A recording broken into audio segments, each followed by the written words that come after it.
बहुत साल पहले पृथ्वी के भूतों की कहानियां सुनाई जाती थीं, परंतु समय के साथ वो कहानियां भुला दी गईं। विज्ञान ने प्रगति की और मानव ने अन्य ग्रहों पर जीवन खोजने के लिए यात्रा शुरू की।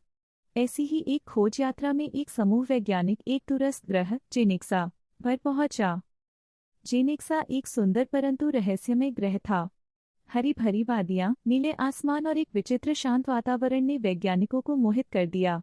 इस ग्रह पर जीवन के संकेत खोजते खोजते वैज्ञानिकों का दल एक प्राचीन खंडहर पर पहुंचा। इस खंडहर के चारों ओर विचित्र चिन्ह और चित्र बने हुए थे जो कुछ कहना चाह रहे थे, परंतु उनकी भाषा समझ नहीं आ रही थी। डॉक्टर समीर, जो समूह के नेता थे, ने उस खंडहर के केंद्र में एक चमकता हुआ पत्थर देखा। जैसे ही उन्होंने उस पत्थर को छुआ, एक झटका सा महसूस हुआ। निको की ओर बढ़ने लगे।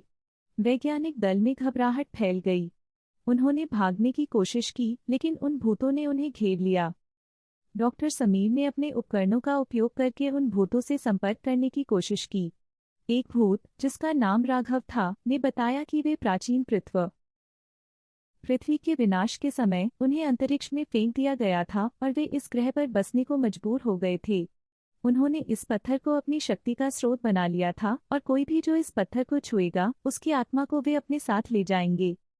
समीर ने उनसे विनती की कि वे उनके दल को छोड़ दें। राघव ने एक शर्त पर उन्हें छोड़ने का वादा किया, अगर वे इस ग्रह से कभी वापस लौटने का प्रयास नहीं करेंगे। भयभीत वैज्ञानिकों ने इस शर्त को स्वीकार कर लिया और तुरंत वापस अपने यान की ओर भागे।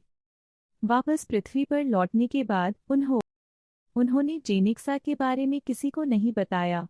वे जानते थे कि अगर किसी ने भी उस ग्रह पर जाने की कोशिश की तो वे प्राचीन पृथ्वी के भूतों का शिकार हो सकते हैं।